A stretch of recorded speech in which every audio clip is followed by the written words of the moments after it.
Good morning আমার প্রিয় পরিবার সবাইকে অনেক অনেক প্রণাম জানিয়ে এইমাত্র ব্লগটা শুরু করলাম। আশা করছি তোমরা প্রত্যেকে যে যেখানে আছো সকলে ভালো থেকো, সুস্থ থেকো, সাবধানে থেকো। আর আমরাও তোমাদের আশীর্বাদে ও মহাদেবের আশীর্বাদে বেশ মোটামুটি ভালোই আছি। তো দেখো এইমাত্র ঘুম থেকে উঠলাম, আর ঘুম থেকে উঠেই দেখি রেগুলার কিন্তু সকালবেলা করে বৃষ্টি পড়ে। আর আজকে দেখো রৌদ্রের তাপটা এত সুন্দর করে দিয়েছে, ভীষণ ভালো লাগছে। একদম সারা বাড়ি আমাদের রৌদ্রের তাপে একদম আলোটা ঝিলমিল করে উঠছে। দেখতেই পাচ্ছ একদম রৌদ্রের তাপের যে আলো রশ্মিটা সেটা কিন্তু আমাদের উঠোনের মধ্যে পৌঁছে গেছে। তো চলো, আমার না একটু মানে বাইরের দিকে হাঁটতে ইচ্ছা করছিল, তাই জুতোগুলো খুলে নিলাম। নিয়ে দেখো রাস্তা অবধি একটু হাঁটাচলা করব। মানে রাস্তা থেকে বাড়ি আসবো, বাড়ি থেকে আবার মানে বাড়ির গেট অবধি আবার হেঁটে হেঁটে রাস্তা যাব। এইভাবে একটু সময় আর কি হাঁটাচলা করছি খালি পায়ে। আর খালি পায়ে হাঁটাচলা করতে ভীষণই ভালো লাগে সকাল সকাল, যেহেতু এখন শীতকাল না, অনেকটাই গরম পড়ে গেছে, মানে চারিদিকে গরমে গরম। আর দেখবে তোমরা গরমে ছুটিও স্কুল কলেজ সব জায়গাতেই আর কি বন্ধ চলছে। তো যাই হোক, মানে গরম পড়লেও আর কি এই যে সকাল সকাল একটু হাঁটাচলা করতে ভীষণই ভালো লাগে। তারপর দেখো এই যে আমাদের বাড়ির সামনে যে জায়গাটা, সেটাতে সমস্ত এলাকা জুড়ে কি সুন্দর ঘাস হয়েছে। তো তারপর ভাবলাম যে ঘাসের মধ্যেও একটু হাঁটাচলা করি। তো ঘাসের মধ্যে হাঁটাচলা করলে না, ঘাসের মধ্যে যে এই যে হালকা হালকা শিশির পড়েছে সেগুলো পায়ে পায়ে লাগছে না, ভীষণই ভালো লাগছে। তো এখানে নেটের ভিতর থেকেই দেখতে পাচ্ছি কি সুন্দর একটা গোলাপ থেকে দুটো আর কি ফুল হয়েছে, ভীষণ ভালো লাগছে দেখতে। তাই তোমাদের সাথেও একটুখানি শেয়ার করে দিলাম। তো চলো নেটটা থেকে একটু সরাসরি তোমাদেরকে দেখাই। দেখো কি সুন্দর গোলাপের ফুলগুলো হয়েছে, দুটো ফুল বেরিয়ে এসেছে। আর এই যে ফুলগুলো, এই ফুলগুলো কিন্তু দেখতে বেশ ভালো লাগে, তাই না? ছোট ছোট সুন্দর সুন্দর ফুল। তো চলো, আমার এই যে হাঁটাচলা করা হয়ে গেল, আর রৌদ্রের তাপটাও সরাসরি চারিদিকে ছড়িয়ে পড়ছে। আর মনে হচ্ছে আজকে ভীষণ রৌদ্র পড়বে, জানতো। কয়েকদিন থেকে শুধু বৃষ্টি হচ্ছে আর আকাশটা মেঘলা মেঘলা করছে, আর মাঝখানে দুপুরবেলার দিকে ভীষণ রোদ দেয়। তো এই যে দেখো সকাল সকাল বাড়িতে এসে এখন দেখো খালি পায়ে উঠোনটাও ঝাঁট দিয়ে নিচ্ছি সকাল সকাল। জানোই তো বন্ধুরা, বাড়ির বউদের সকাল সকাল কাজ হলো বাসি উঠোন থেকে শুরু করে এই যে ঠাকুর মোছা, স্নান করা, অনেক ধরনের কাজ থাকে, সেগুলো কমপ্লিট করে নেওয়া। তো চলো আমিও সেইভাবে দেখো ঝাড়ুটা নিয়ে লেগে পড়লাম উঠোন ঝাড় দিতে। তবে এটাকে ঝাড়ু বলা যাবে না, এটা হলো আমাদের সুপারি গাছের ঝাঁটা। তো এটা বানিয়ে নেওয়া হয়েছে। আর আমাদের ঝাঁটাটা না অনেকটা খাটো হয়ে গেছে, আর ঝাড় দিতেও ভালো লাগে না, খড়খড় শব্দ হয়।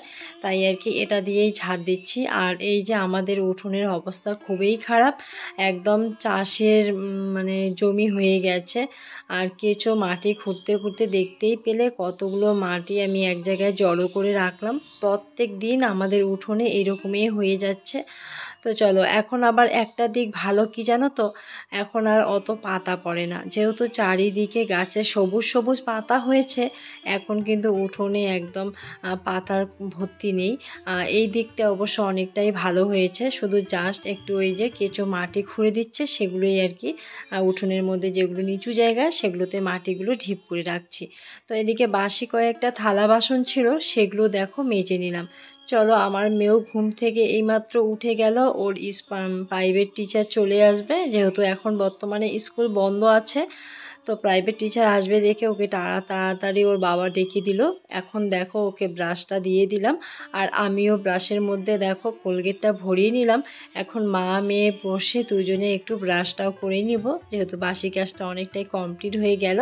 তো মেয়ে দেখো ব্রাশ করে মুখটা ধুয়ে চলে গেল, ওকেও কল পাম্প করে দিলাম। এখন দেখো আমি আর কি মুখটা ধুয়ে নিব।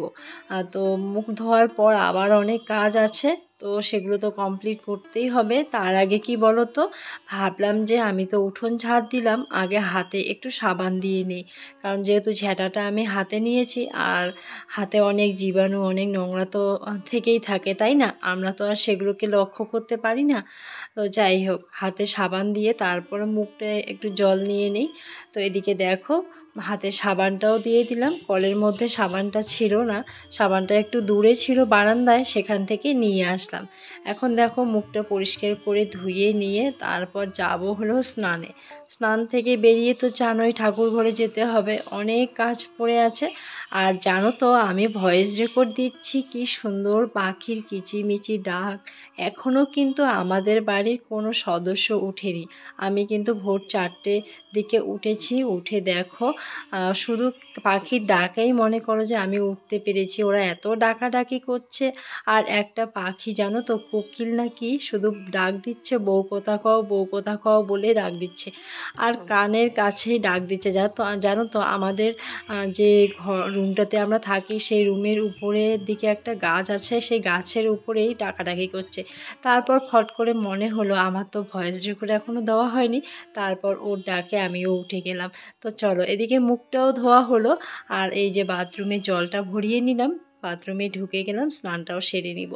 আর এখানে দেখো বাবা পেঁপে পেড়ে এনেছে, পেঁপেগুলো কি সুন্দর হলুদ রঙের হয়েছে, একদম এত সুন্দর দেখতে হয়েছে। কিন্তু একটা পেঁপে ভালো আছে, আর একটা পেঁপে না পাকিয়ে খেয়ে নিয়েছে একটুখানি। আর এদিকে দেখো আমিও আর কি স্নানটা সেরে চলে আসলাম ঠাকুর ঘরে। তো তার আগে এই যে সিঁদুরটা পরে নিলাম, কপালে একটু সিঁদুর দিলাম। আর সিঁথিতে একটু সিঁদুর না দিলে না ভালো লাগে না, তো এই কাজটা সম্পূর্ণ করলে ভীষণই ভালো লাগে। স্নান করার পর নিজেকেও ফ্রেশ ফ্রেশ লাগে। তো এই যে ঠাকুর ঘরটাও এখন মুছে নিচ্ছে। আর সকালবেলা থেকে এত ভালো লাগছে, আজকে হাঁটাচলা করলাম একটুখানি। রেগুলার আর কি হয় না, যেহেতু সকাল টাইমে বৃষ্টি হয় না আর হাঁটাচলা করা হয় না। আর আজকে একটু হাঁটাচলা করে একটু মনে করো যে ব্যায়াম ট্যায়াম করলাম না, ভীষণই ফ্রেশ ফ্রেশ লাগছে আমাকে। তো চলো এদিকে দেখো তোমাদের সাথে গল্প করতে করতে কিন্তু আমার ঠাকুর ঘরের ঠাকুরের মেঝেটা, মানে তুলসী তলার মেঝেটাও মোছা হয়ে গেল।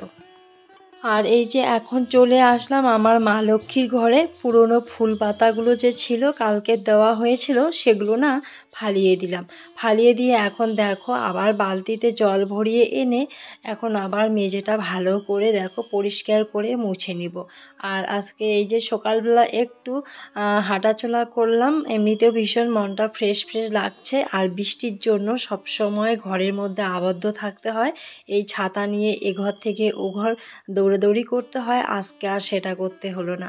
আজকে একদম ফুল মেজাজ সুন্দরভাবে, একদম ফুরফুরে মেজাজে আর কি চারিদিকে একটু ঘুরে বেরিয়ে সকালের বাসি গ্যাসগুলো করে নিলাম।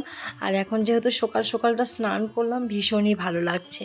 আর এখন কিন্তু রেগুলার আমি সকালবেলা ঘুম থেকে উঠি না, তবে আজকে ঘুম থেকে সকাল সকাল উঠলাম, এত সকালবেলা উঠলাম না, ভীষণ ভালো লাগছে। কি বলবো আর তোমাদেরকে, বলে বোঝাতে পারছি না। তবে হ্যাঁ, ঘুমের একটু সমস্যা হয়, যেহেতু রাত করে ঘুমোতে হয়, আবার এত সকাল সকাল করে উঠতে হয়।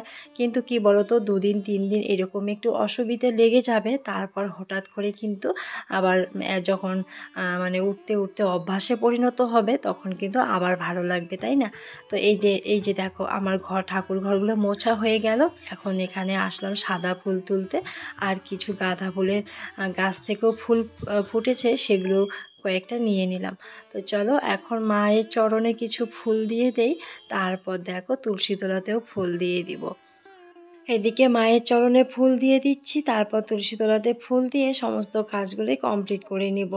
আর এই কাজটা জানো তো, যখন কমপ্লিট করি না ভীষণ ভালো লাগে। সকালবেলা তো প্রতিনিয়ত স্নান করা হয় না, যেদিন করে সকালবেলা স্নান করে থাকি সেদিন করে কিন্তু আগে স্নানটা সেরে ঠাকুর ঘরে চলে আসি সিঁদুরটা পরে। তো যাই হোক, এদিকে আমার সম্পূর্ণ হলো ঠাকুর ঘরের কাজটা। তো চলো, দেখতেও কিন্তু ভীষণ ভালো লাগছে। দেখো সকালবেলা এই যে ঠাকুর মঞ্চে ফুল তুলসী জল দিয়ে প্রণাম করে নিচ্ছি। আর আমাদের ঠাকুরের সিংহাসনটা না একদম পুরো ফাঁকা। আমার বিয়ে হওয়ার আসার পর কিন্তু শুধু একটা লক্ষ্মী মায়ের ফটো ছিল। তারপরে এখন দেখো আমি মহাদেবের ফটো এখানে রেখে দিয়েছি। তো এখন চলে আসলাম তুলসী মঞ্চে, সেখানেও দেখো ফুল তুলসী জল দিয়ে প্রণামটা সেরে নিচ্ছি। তারপর তো যাব হলো ঠাকুর ঘরে। ঠাকুর ঘরের দরজাটাও আবার লাগানো হয়নি জানো তো, তো ফুল ঝুড়িটা রেখে তারপর ঠাকুর ঘরের দরজাটাও লাগিয়ে দিব। তো যাই হোক, এদিকে আমার হাজবেন্ড আবার গরু ছাগলের জন্য জল রেডি করছে। সরি, ছাগলের কথা বলছি। ছাগলের কথা বলতে গিয়ে না মনটা ভীষণ খারাপ হয়ে যায় জানো তো। যখন ও গরুর জল রেডি করছে না, আমার ভিতরটা কেমন জানি কেঁপে উঠছে। আমার এতগুলো ছাগল ওদের প্রতি না এতটা মায়া হয়ে গেছে, কিন্তু ওরা আর আমাদের মধ্যে নেই, জানো তো। আর এদিকে এমন একটা পরিস্থিতি পড়ে গেছে আমাদের এদিকে, মানে এলাকার লোকেরা রাত্রিবেলা সঠিকভাবে ঘুমোতে পারছে না, জানো তো। প্রতিনিয়ত চোর হচ্ছে, ডাকাতি হচ্ছে, এরকম একটা অবস্থা। মানুষ সঠিকভাবে মানুষের চোখে ঘুম নেই। এই যে মানে কাল বাদে পরশু দিনে একটা ঘটনা ঘটে গেছে আমাদের এলাকারই একটা বাড়িতে, আবার চুরি করতে এসেছে গরু। তো সেখানে সেই লোকটা দেখতে পেয়ে দেখলো তাদের কোমরে বড় বড় লোহার জিনিস, মানে অস্ত্র নিয়ে এসেছে, সাথে মুখোশ বাঁধা, পুরো মুখ বাঁধা কালো কাপড়ে। এই অবস্থা দেখে লোকটা আবার ঘরে ঢুকে ঘর থেকে চিল্লাচ্ছে যে বাড়িতে চোর এসেছে, চোর এসেছে। সেই রাত 12টা 12:30টার ঘটনা, তখন তো অনেকে জাগনা ছিল। তখন কিন্তু অনেকে টের পেয়ে দৌড়াদৌড়ি করে ছুটে এসেছে লাঠি হাতে নিয়ে। আর আমাদের বাড়ির ঘটনাটা ঘটেছিল ঠিক 3টা 3:30টার মধ্যে। আমরা তখন কেউ টের পাইনি, জানো তো। তো যাই হোক, খুব খারাপ লাগে। চলো এদিকে ঠাকুরের কাজগুলো কমপ্লিট করে নিলাম। আর এখানে দেখো হাজবেন্ড মাংস নিয়ে এসেছে মেয়ের জন্য একটুখানি। তো আজকে মাংস রান্না করব। মাংস রান্নার আগে আমি মাংসের যে আলুগুলো আছে আলুগুলো কেটে নিলাম। আর আজকে এই যে ভেন্ডি ভাজা করছি কুচি কুচি করে। আমার ভেন্ডি ভাজা কুচি কুচি করে খেতে ভীষণ ভালো লাগে। একটুখানি পেঁয়াজ কেটে দিয়েছি, একটা মাত্র কাঁচা লঙ্কা কেটে দিয়েছি, তাই দিয়ে দেখো আমি ভেন্ডিটাও ভালো করে ভেজে নিলাম। এখন দেখো ভেন্ডি ভাজাটাও হয়ে গেছে, এখন নামিয়ে নিচ্ছি। এদিকে মাংসটাও কষিয়ে ভালো করে মাংসটা রান্না করলাম। এখন গরম মশলা দিয়ে একটু ফুটিয়ে নিচ্ছি। তো মাংস রান্না হয়ে গেছে, আমি মেয়েকেও খেতে দিয়েছি, সবার খাওয়া দাওয়া কমপ্লিট হয়ে গেছে। আর দেখো স্নানের আগে ভাবলাম একটুখানি লিচু পেরে নিই। তো লিচু পাড়তে গিয়ে হাজবেন্ডও চলে আসলো, ওই পাড়িয়ে দিচ্ছে। তো জানো তো লিচুগুলো আর আমাদের থাকছে না, কারণ বাদুড় এটা ওটা এসে কিন্তু লিচুগুলো নষ্ট করে দিচ্ছে। একদম সারা মেঝেতে লিচুর ফলগুলো পড়ে পড়ে যাচ্ছে, যেহেতু গাছটা উপরে হয়ে গেছে। আর লিচু গাছ তো একটু বড় সড়োই হয়, তাই না। তো যাই হোক, আজকে একটু লিচু খেয়ে নিলাম, লিচু মাখা করেছি, মাখা খেয়ে নিলাম। এখন দেখো স্নান টান করে তারপর আমি আবার স্নানটা সেরে নিয়ে তারপর আবার দেখো খাওয়া দাওয়া কমপ্লিট করে একটু ঘুমিয়ে পড়েছি। ঘুম থেকে হঠাৎ করে উঠলাম, এখন বাজে হলো 4টা। তো এই যে দেখো চলে আসলাম উনুনের এখানে এসে উনুনটা একটু পরিচর্যা করছি। দেখো মাটিগুলো লাগিয়েছি না, মাটিগুলো একটু ভালো করে কেটে কেটে নিচ্ছি। আর কি বলতো, যেহেতু বালি মাটি না, আজকে জানি না কতটুকু কি করতে পারবো, তবে বালি মাটি না বেশি জল দিয়ে মুছলে পরে আবার গলে গলে যাবে। সেরকমভাবে উনুনটা এখনও শক্ত হয়ে ওঠেনি। যদি কাদা মাটি হয়ে যেত, একটু শক্ত ধরনের মাটি হতো, তাহলে কিন্তু দুদিনে অনেকটা শক্ত হয়ে যেত। তো যাই হোক, কিছু করার নেই। আজকে যতটুকু পারি জল দিয়ে একটু ডলে ডলে যে জায়গাগুলোতে একটু ভাঙা ভাঙা ভাব আছে, গর্ত গর্ত আছে, সেই জায়গাগুলো একটু লেপে নিচ্ছি। তো আজকে সমস্তটাই করব না, যতটুকু পারি করে নিয়ে তারপর দেখো বাদ বাকিটা কালকে করে নেব। ভাবছি আর ভিতরটা অত ডলে দিব না, যেহেতু বালি মাটি না, অতটা আর কি ভালোভাবে আসছে না, মাটিগুলো গলে গলে যাচ্ছে। তো দেখো এদিকে আর করলাম না, কালকে বাদবাকিটা করে নিব। একটুখানি রাত থাকলে আবার মাটিটা শক্ত হয়ে যাবে। আর আকাশটা এত ভালো লাগছে দেখতে, ভীষণই সুন্দর লাগছে। চলো আজকের ভিডিওটা এখানে রাখছি। সকলে ভালো থেকো, সুস্থ থেকো, সাবধানে থেকো।